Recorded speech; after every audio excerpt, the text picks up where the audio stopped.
Good evening. This is Aaron Sanders alongside Drake Demore and Curlis Maddie. This is the Sports Entertainers Podcast. Welcome back. We are joined by a Canadian wrestling legend today, known for his time in the WWF, former tag team champion as part of the Fabulous Rougeaus and the Quebecers, and the former Intercontinental champion as the Mountie. We are pleased to have with us today the fabulous Jacques Rougeau. Thank you for your time, Jacques. How are you doing today? Hey, what an entrance. I like that. Can you do that again? No, I'm just Welcome kidding. back to the Sports Podcast. That was awesome. That was awesome. Thank you for having me, guys. Yes, sir. Yeah, again, thanks for joining us. And of course, it's always good to talk a little bit about yourself, right? So I got to give myself a little credit. I wrote a little bit of that intro, and that's kind of where we want to start, man. I mean, there's a lot we could talk about with yourself, but of course, like Aaron said too, we know of you as the Mountie and the Quebecers and stuff like that. So just kind of get that out of the way, you know. We're prideful on our Canadian wrestling, our Canadian wrestlers. Whenever, you know, there's a wrestler from Canada pop up, it's cool and it's prideful, right? And of course, as the Mountie, you're an RCMP, you're a Canadian police officer. So I'm sure this has been talked about before, but that was around the time they had all those gimmicky kind of, you know, had the goon and stuff. So was it like he can be a hockey player, he can be an RCMP? Was that it? We were trying to get something Canadian? Well, you know, it was Vince's idea, to be honest with you, and he had it all pre-planned because he had this guy in the States called Big Boss Man, who was a Cobb County law enforcement officer from Georgia and the hardwoods and the hard necks, and he just put that storyline together. He called me one day, and we had been in this sabbatic year, Raymond and I, because I'd been the Fabulous Rougeau brothers for 4 years with my brother Raymond. Then Raymond retired, so on my year off, I just got the call, and Vince McMahon said, "Hey, we have an idea." And I said, "Okay," and let me have it. And so he suggested me to become a Mountie, and I suggested that I bring a shock stick with me. So you're just, you know, whatever you got, I'm for it. Let's do it, kind of thing, right? Well, you know, it's funny because Vince was a genius in those days. You know, he had all these characters, and what was fun about Vince, I got to tell you, what was good about Vince was that every time he chose a character for somebody, it was really related to his personality. Like, you know, so I was an asshole. No. So it's like, but it was like, you know, I was obnoxious, and I was like, you know, I knew how to get heat in and out of the ring. So it was like, so he said, "Hey, man," he says, "what a great opportunity to put the Canadian law enforcement against the American law enforcement. It's almost like the times that they put the Iron Sheik against Hacksaw Jim Duggan, you know, the Americans against the Iraq. So those were the kind of gimmicks that work well. But it just so happened that he thought that I had the character to do that, and I think I did a pretty good job because still up to today, when I go on Comic Cons, it's so funny. I go around the world, and people they come up to me, they're in line, and I could hear them. "I'm the Mountie. I'm handsome. I'm brave. I'm strong." You know, and they sing my song, and it's funny because it's so funny because some other times I have different crowds around me when Jimmy Hart's with me or my brother Raymond, and then we don't like heavy metal. We don't like rock and roll. All we like to listen to is Barry Manilow. Hey, we're all American, all American. And then they start, and those songs, they were so great, sang and done by Jimmy Hart and us, which was the greatest manager of all time, by the way. So yeah, these characters were really fun in those days. Absolutely, one of the best. I want to fast forward for a second to the mid-90s where you came out of retirement and joined World Championship Wrestling. In your opinion, how different was WCW from WWF, and what kind of changes did you see in the wrestling scene around that time?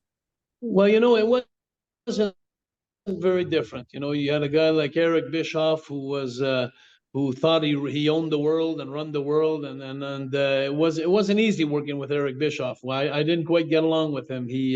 And I wasn't in his goody good bag either. So, you know, so it was like when Carl and I came in as the Amazing French Canadians, he just didn't have any spot or any plans for us. So it wasn't an easy relationship because I had put a lot of years in my career, and I had great runs with WWE, and I didn't want to finish up in a spot where you just finish up as like extras. and so we had a little bit of conflict of personality, and it didn't last very long.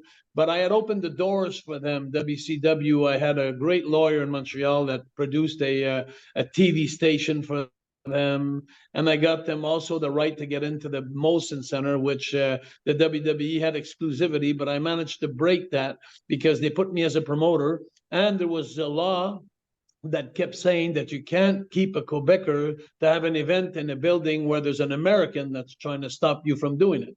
So I opened the doors for WCW, but that was at one condition too, that I had my match with Hulk Hogan, and that was one of the greatest matches I had.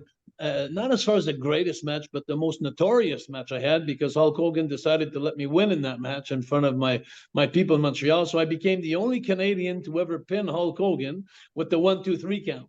And so that was amazing. So that's what the good thing that came out of WCW. But apart from that, I didn't stay very long. I wasn't on tour with them. I was only doing TVs, like the TV the spots, and it was different too. Like when I was with Vince, it was on the road 25 days a month going around the world. And then I'd come home for a week, and then I'd take off for 25 again. But with WCW, it was on the road for like 2 days, and I'd go home for 5 days.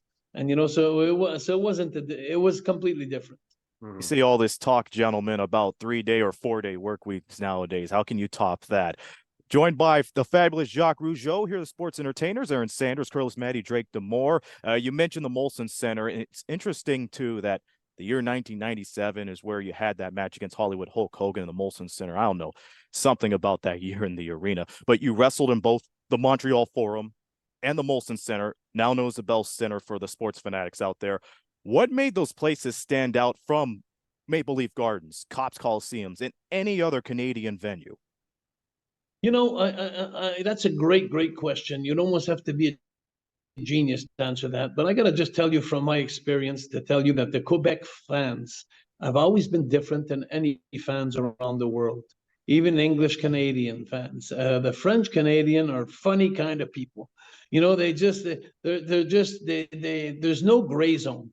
They hate you or they love you. And it's like, I remember like the Expos, the Montreal Expos and the baseball team, they'd have a hard time drawing 5,000 people when there was a 60,000 places in the Olympic Stadium.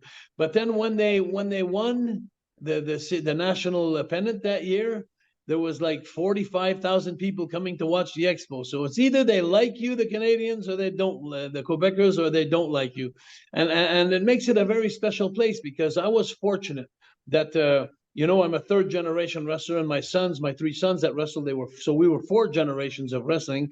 And my Uncle Johnny and my father paved the road for us. That was so amazing.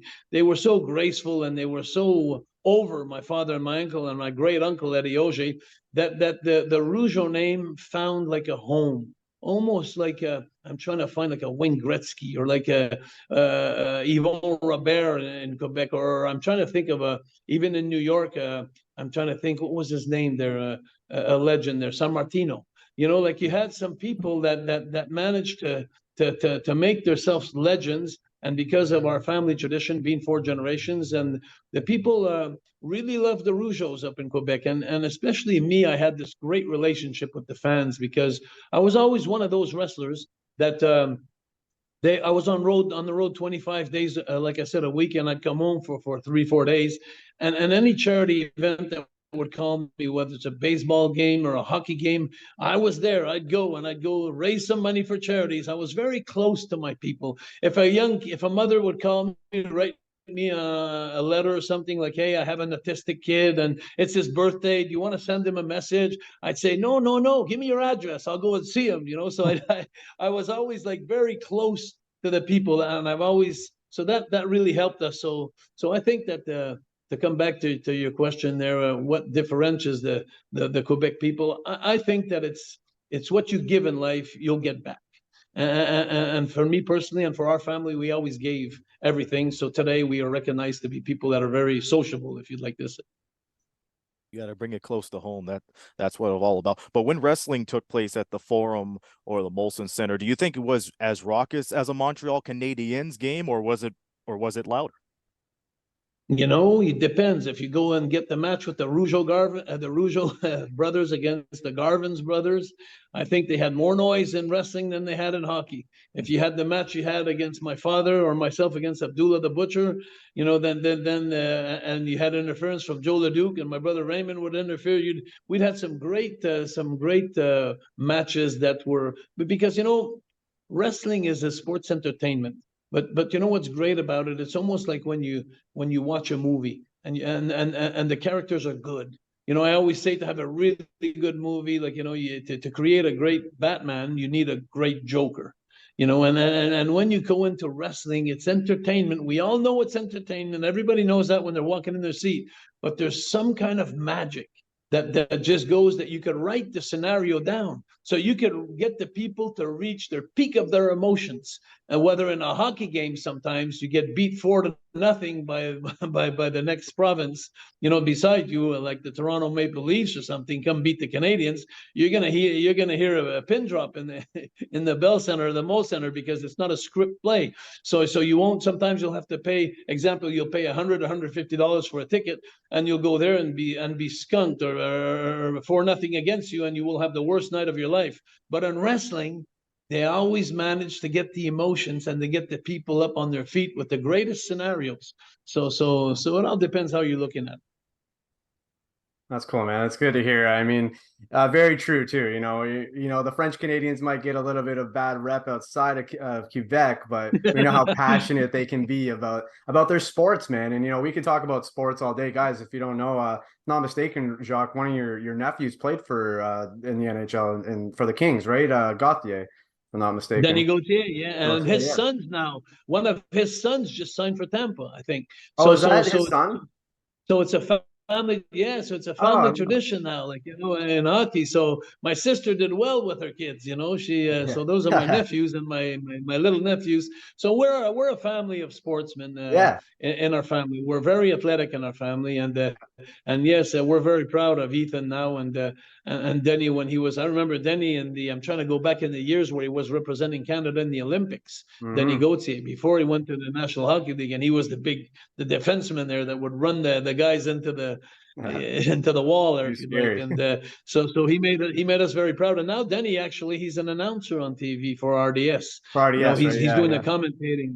He's doing the commentating. So yeah, we've always been around about sports all our lives. Yeah, and of course, hockey up there everywhere in Canada is huge, right? So I had to bring that up. It's pretty cool, man. But...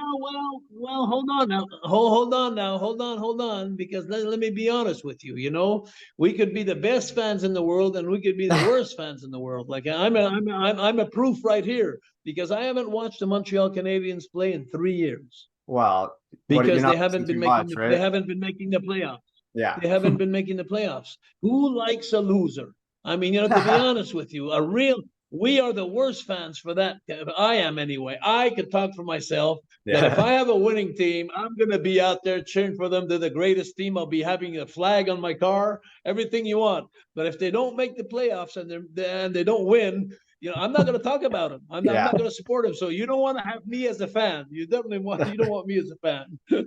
That's the passion. That's the passion, man. And I'm glad that Aaron brought up all that stuff about the Montreal Forum and, you know, just wrestling in Montreal and Canada and stuff. We're going to talk about that some more. But one thing I noticed in kind of doing some research, and correct me if I'm wrong here, the Quebecers actually split up at a house show in Montreal, right? So I was kind of confused by that in a sense, you know, these are the hometown guys. I wonder if, you know, did you guys have any rebuttal for that where you're like, I don't know if this is a good spot to do it, or how did that go down?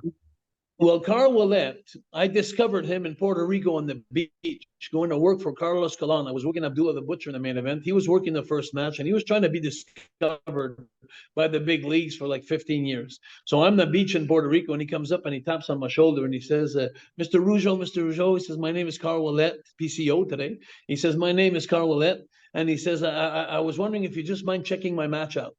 You know, and I was in my sabbatic year then, you know, so I was just doing a couple of spots here and there, a couple of shows. And I looked at him, and when he started speaking French to me on the beach in Puerto Rico, I got attached to him right away. And I said, for sure, I'll do that. I'll watch your match.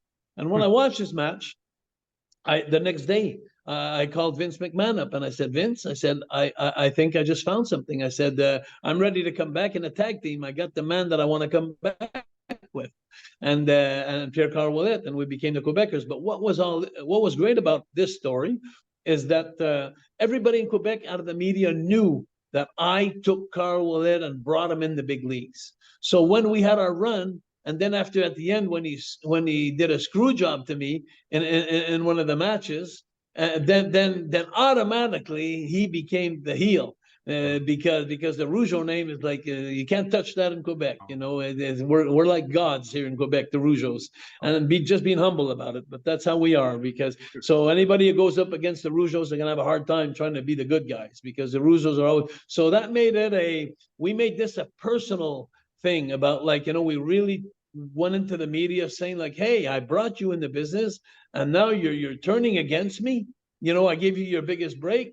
And then we went nose to nose, and we sold out the place, and it was one of the most exciting matches I had in Montreal, a Quebecer against a Quebecer, and I heard about it for so long, and the proof is you're talking about it now, and it's like this match was amazing, and it reminded me of the good old days when you could have some local talent sell out 20,000 people in an arena and have a good story. So those were the good years.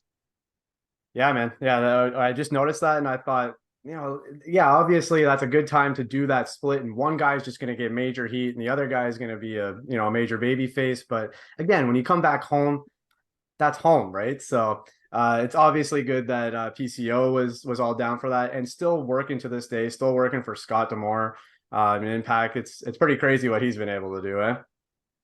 Amazing. I don't know how his body takes it, you know, and he impressed me like 30 years ago, and then he's still doing the same thing, falling on cement floors, and I don't know what kind of rubber. He reminds me of Gumby when I was young, you know, where you could stretch it out and pull it all over the place, and it would come back in one piece.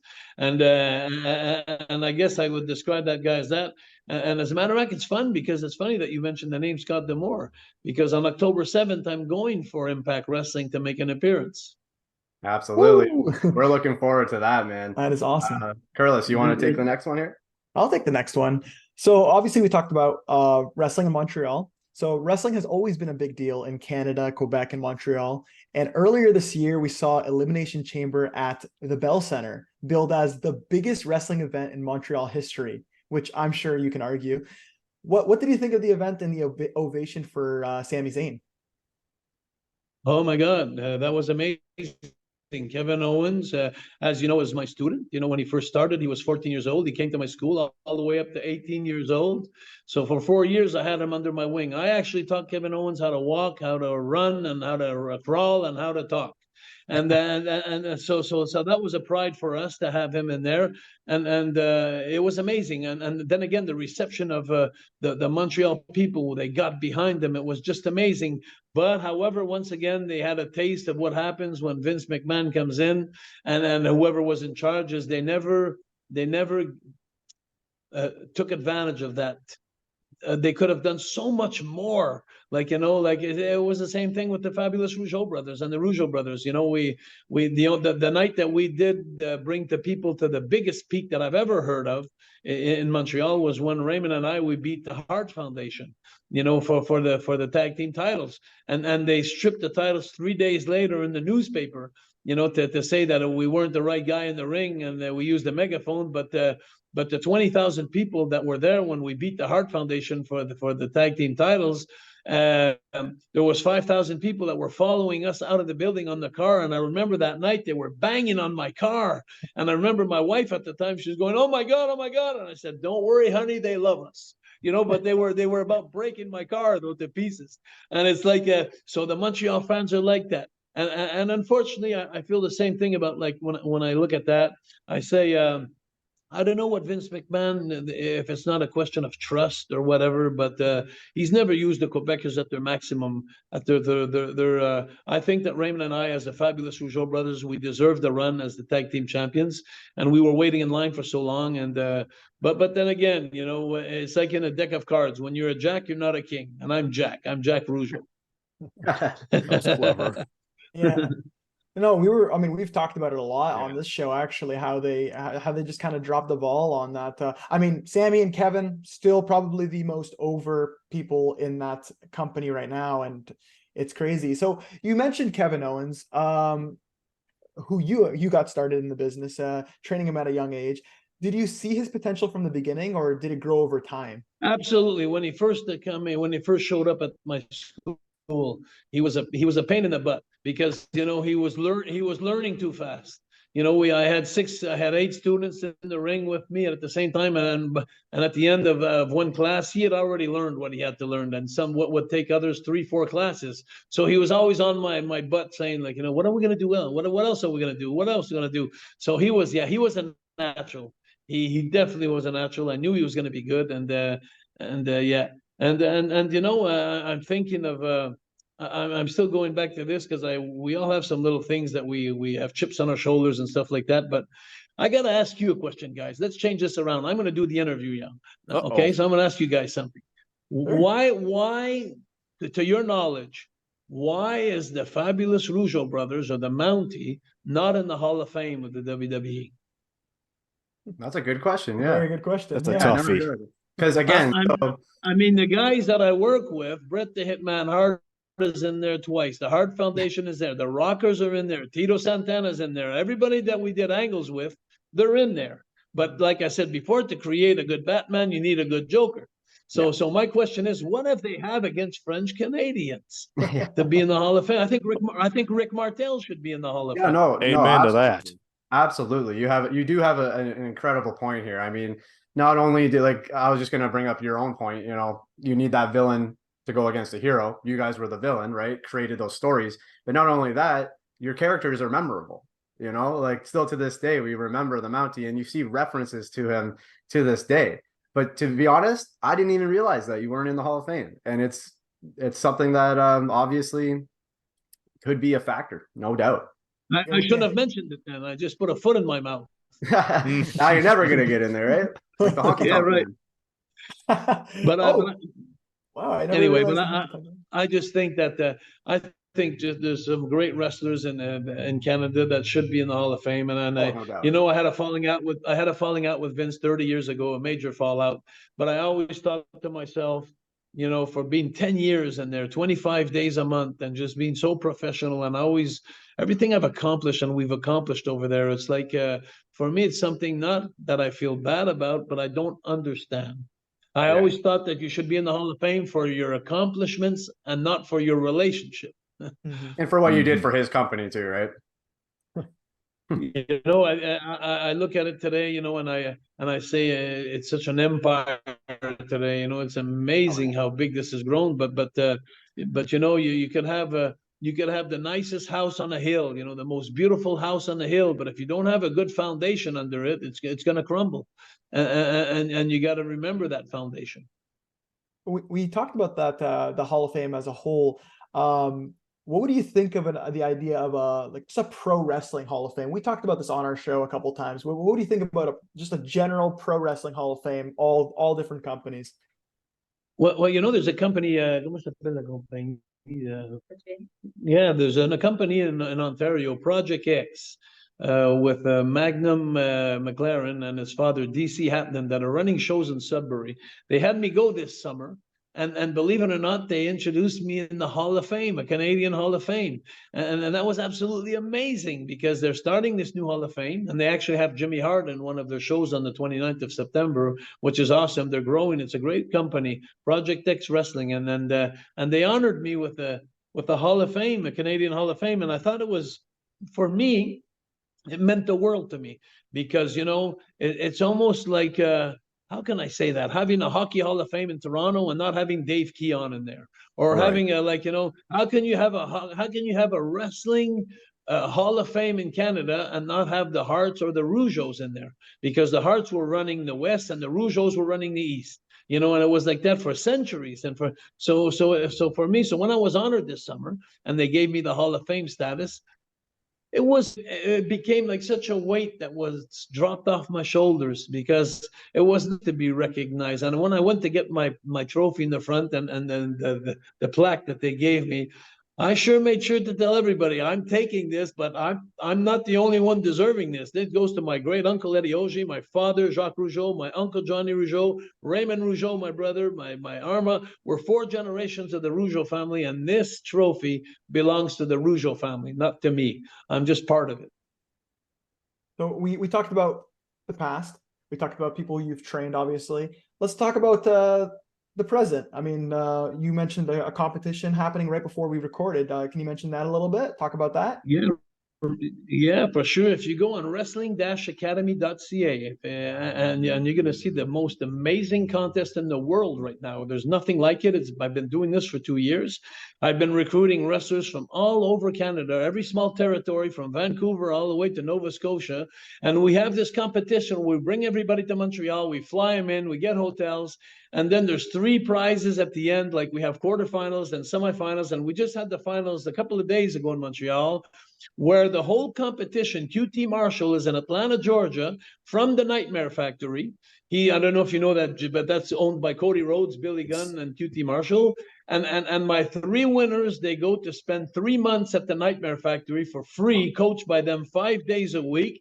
Plus, they get $10,000 each. And we just crowned our winners last week. And QT Marshall himself flew to Montreal for the finals, and he actually wrestled in the main event in my show against Bobby Sharp, a guy from Edmonton. And what a show we had. It was absolutely amazing. And this competition is growing. And we have sponsors now that want to join again for next year. This has become a big, big thing in Canada for amateur wrestlers that don't have working visas, that don't have the opportunity to go wrestle in the States. So I don't provide them with any working papers, but what I provide them with is to go train with Cody Rhodes, the guy who wrestled Roman Reigns in front of 80,000 people at WrestleMania, QT Marshall and Billy Gunn, who wrestled in front of 81,000 people in Wembley not long ago, about a couple of months ago, if it's not. So these 3 guys are part of the roster. The 3 best wrestlers are part of them around the world, and they're taking our Canadian wrestlers and they're training them for 3 months, 5 days a week. That's what I'm offering to the Canadian wrestlers, and with pride, I'm doing this with my girlfriend, and I'm still living my passion. It's just awesome. Yeah.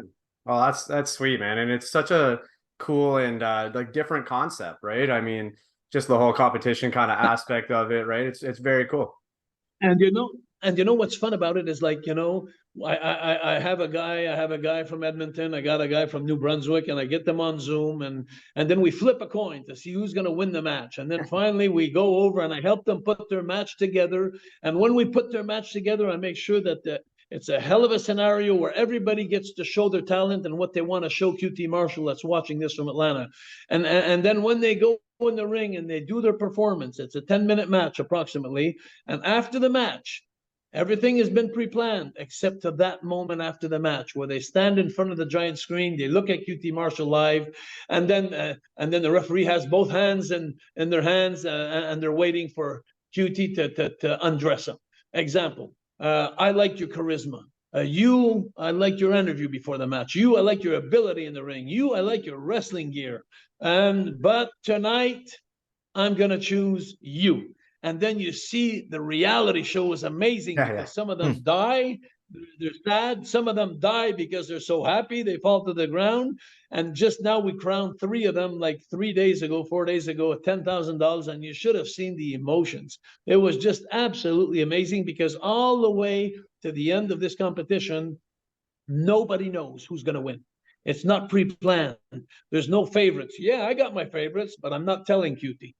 QT, you are the boss. You make the choices. So there's the greatest thing about this competition, the finals will be on the air on wrestling-academy.ca in about a week from now. You'll be able to see the finals, but you could also right now go see the semifinals and the quarterfinals if you want to go check it out. But what was amazing also at this show, which really blew everyone away in Quebec, and mostly in Canada, the ones that are following, is that my brother Raymond Rougeau was doing the voiceovers with me by the ring, and it was the first time in 25 years Raymond and I were reunited in a wrestling event, that the Rougeau brothers were together. And what a great commentary. My brother's the mayor of the city now, of here in Rodden where we live. Cool. And so he came to do the voiceovers with Jeremy Prophet. Jeremy Prophet's the winner of last year, one of the winners last year. So we do the voiceovers. And then all the fans at the end of the show, when it was over, me and Raymond, we stood up. And we had a giant line of people just in line wanted to take pictures with me and Raymond to reminisce the good old days of Hell being yeah, with man. the fabulous Rougeau brothers. That's So it so was cool, awesome. man. It was really Yeah. awesome. It's so cool, man, and it's keeping it local in a sense too, keeping it Canadian, right? And that's one thing we Exactly. like to talk about here. Yeah, and like it's cool, like you said, just coast to coast, and wrestling is so dominant in Canada, but they still need to get that exposure all around the world. But kind of bringing it back to something we talked about very briefly, but kind of the reason we want to reach out to you. Hopefully, we're going to be able to see you and meet you in Windsor here as you come down for Border City Wrestling. Obviously, Scott's company. Were you familiar with BCW at all? 30th anniversary. So I mean, No, no. no, not at all. I know. I was just called by Scott Demore. He was just. I remember him calling me. Actually, the day of my show, my finals at Wrestling Academy, he definitely heard about it because there was talent from all over Canada.